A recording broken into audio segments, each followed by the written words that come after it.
Alright guys, so welcome back. It has been a long week.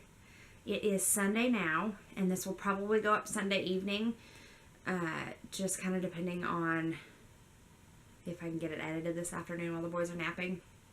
But I wanted to do a quick little video for you guys, just kind of explaining what's been going on and why I haven't been on here. So, starting last week was spring break, and we just played and hung out, and our weather was beautiful, and we were outside, worked in the yard, I planted a bunch of stuff, moved some things. So, we did that, and then Wednesday morning, we took off and headed to the beach, headed to Charleston, and we were excited. A friend of mine and her two boys rode with us, and it was going to be a fun road trip and beach time, and then the throw up started.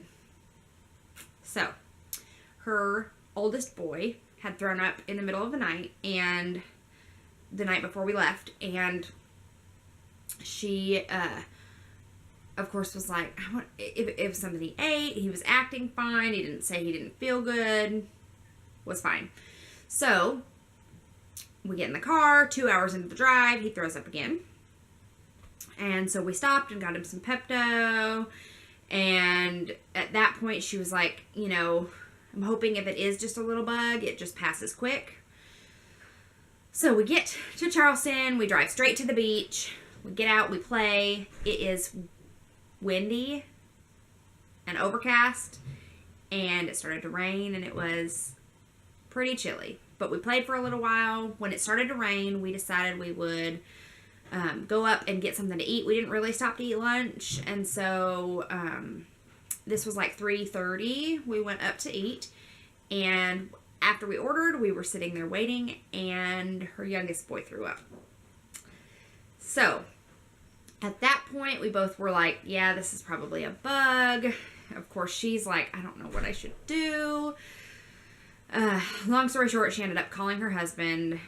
Both of the boys ended up throwing up again. Her husband drove down. It's about a 3.5-hour drive. Her husband drove down, picked them up, brought them home that night. So, we wake up Thursday morning after the boys went to bed at about 10:45, which my kids aren't ever awake that late. But they went to bed late and woke up the next morning, and it was cold.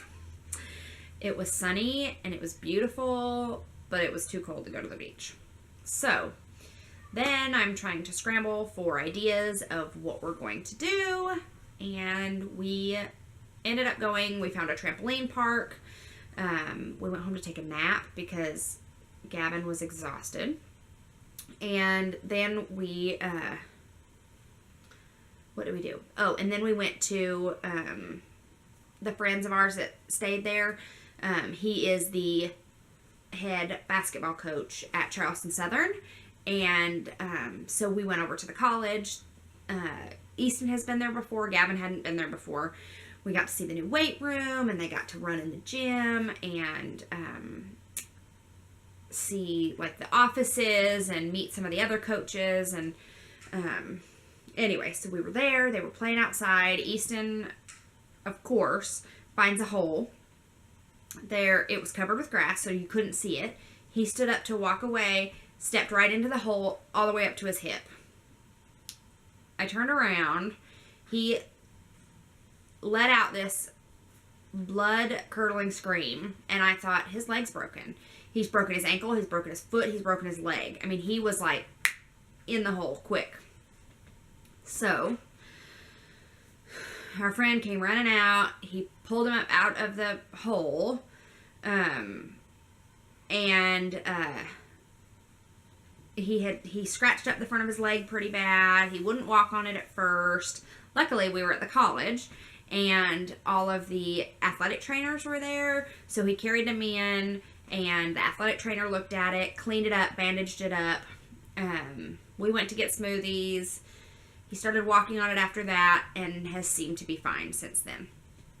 So, luckily, no broken bones. So, we get back to their house, and Gavin, we're running in the road. Gavin, Easton, our friend, and then there's a little boy that lives across the street from them. They were racing in the street, and Gavin tripped on the back of the little boy's bike, fell. The side of his head got hit with the bike. He has like road rash on the inside, like the side of his arm here and on his knee. So of course, if anybody has cut their head before, or been around somebody that has cut their head before, it bleeds like instantly and a lot. So of course, by the time we run over there, the back of his shirt is completely covered in blood. His hair is soaked with it. Luckily, the little boy that lives across the street, his mom was outside with us, and she used to be a pediatric nurse, and so she cleaned it up, looked at it. It was just little. It wasn't anything big that she thought they would stitch or anything like that. So after we got him cleaned up, and of course Gavin hates Band-Aids, so he didn't want Band-Aids on anything. We just kind of cleaned it up, let it sit. We finally got it covered, and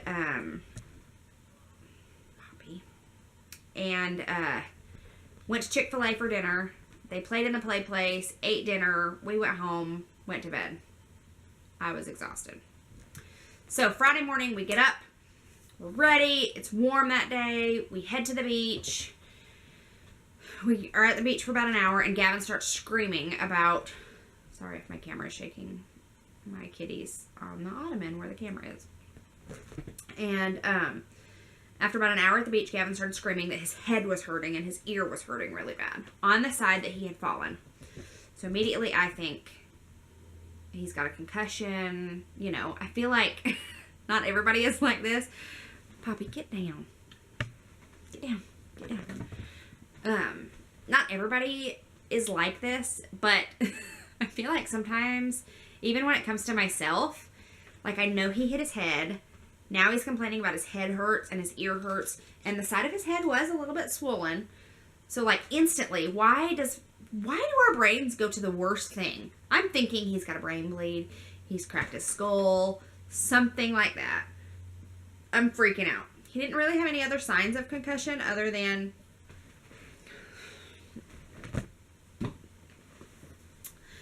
he didn't really have any other signs of concussion. He was kind of tired and whiny, which is to be expected.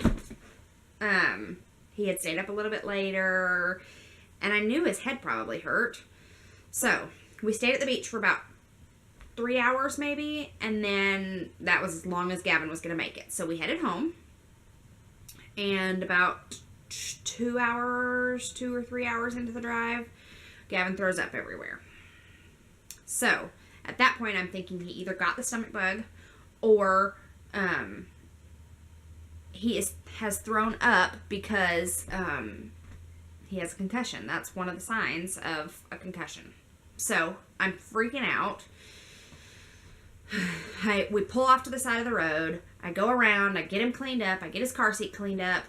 Get him back in the car. And we start driving. And I get a call from my husband, who was getting ready to go out of town. So I just kind of thought he was calling me, and he said, I have bad news. And my heart sank because I kind of knew.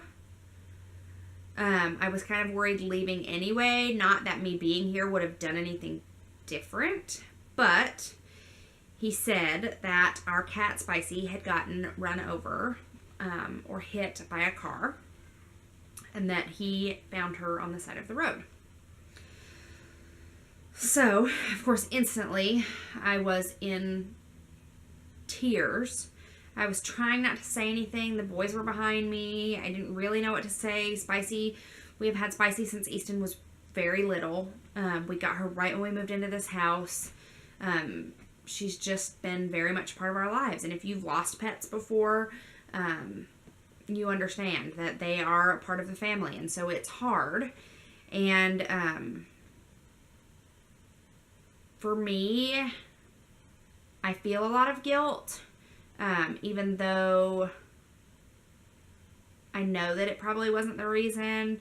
But we just got another cat a couple weeks ago. I don't know if you guys have seen her. This is Poppy. And we got her. We had some friends that found her. They were gonna take her to the pound or the shelter, and I didn't want her to because, you know, a lot of times they get taken to the shelter and then they get put down. So anyway, we took her in. Well, Spicy didn't really like her. I think she was just really trying to get used to her. And you guys know Spicy went inside and outside.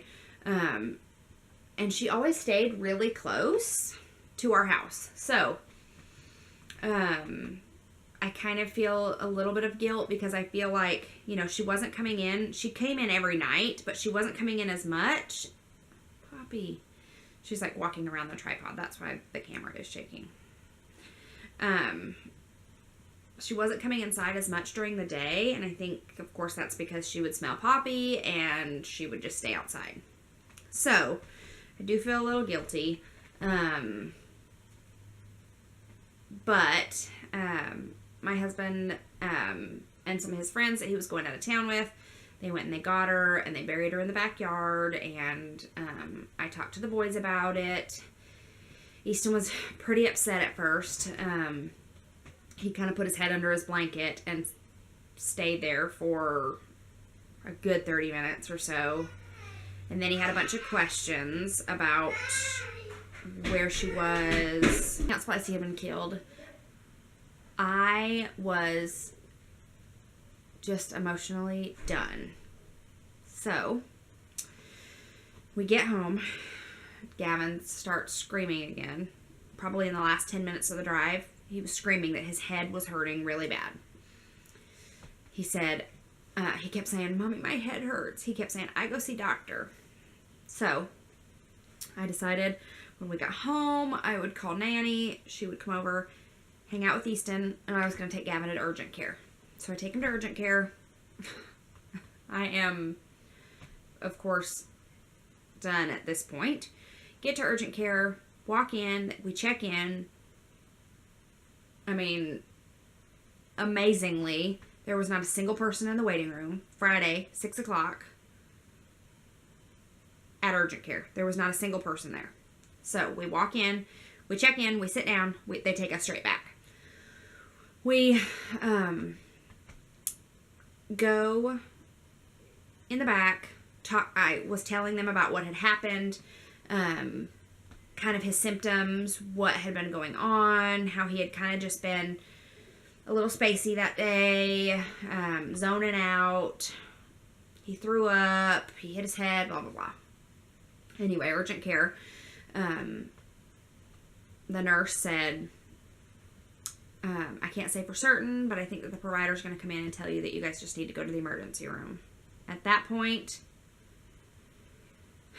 I literally wanted to just curl up in a ball and lay in my bed and not come out for a week. But us mamas know that,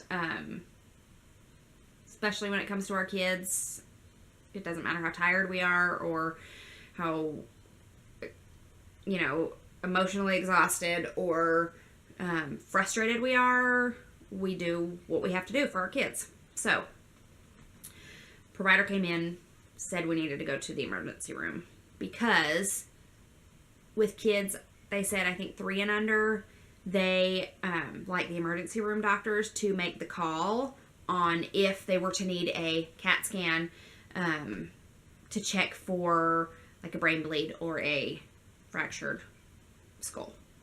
So, of course, I'm panicking. Trying not to. Inside, I'm panicking. And so we get out. They called over to the emergency room. We got there. We got in. Doctors come in, looked at him, looked in his ears, looked in his eyes to check to make sure it wasn't coming from anything else. They had him like walk to see if he was stumbly. At that point, he had kind of started to perk up a little bit, which I feel like that's what kids do that all the time. They're so sick, you take them to the doctor, and then they act fine. Why do they do that? Anyway, so the doctor there said, of course, I can offer you a CAT scan if that's something that you would like and would make you more comfortable, but I don't feel like he needs one. I feel like at this point, we were almost 24 hours out from when he had hit his head. He said if he was having a brain bleed or had fractured his skull, he would be passing out or he would be unconscious at that point. So I felt fine not having a CAT scan. There's a lot of radiation that comes with a CAT scan. And for little kids like that, that's a lot. So he said, just watch him. Give him some medicine. His head probably does hurt from getting hit. And you can head home. So probably about 8:30, we get home. He eats. They go to bed. Thank goodness. And of course, Derek's gone. So I'm tired. I get him in bed. I get in my room. I'm fine. I start watching TV. And then it was like, all of the emotion hit me, which I had already cried in the car for probably 30 minutes about Spicy. And I literally cried in my bed for a good hour. And I don't feel like it was really anything specific. I feel like it was just kind of one of those, like, releases. I had to let it out because it was just exhausting. Like, I you know, of course you think of, like, we're going to have such a fun vacation, and we're going to play at the beach, and the kids are going to have a great time, and we're going to get to relax, and we're going to come home, and everything's going to be great. And that's how you want your vacations to go. And I just feel like everything we did, which, don't get me wrong, it was a blessing. Easton was okay. Gavin was okay. We are okay. But it's still exhausting. So, needless to say, tomorrow is Monday. School starts back. We can get back on our schedule. I have just been doing laundry, getting the house cleaned up. Derek comes home today. And that is about it. So, again, I am sorry that we have been MIA. I was planning to vlog at the beach. We were going to have some fun vlogs of the kids playing and building sandcastles, and that just didn't happen. So, I do have some pictures that I might try to enter here. About to leave, already packing, come with me. I'm not really asking, we'll get away to a place where we don't know. About to see the world in action, what we can be, life with no distractions, we'll get away. This is Hung out to the end. Thank you. I appreciate, I know I posted on Instagram on my story about Spicy, and I appreciate all the prayers, and yeah, we are getting through. So anyway, thank you guys for watching. If you have not subscribed yet, go ahead and subscribe, and I will be uploading a lot more regularly. I'm going to get back in the schedule and get some things coming. I have some fun collabs coming up, and it's just going to be fun. So I hope everybody has had a great spring break and Easter, and good week, and I will see you guys in my next video. Bye, everybody.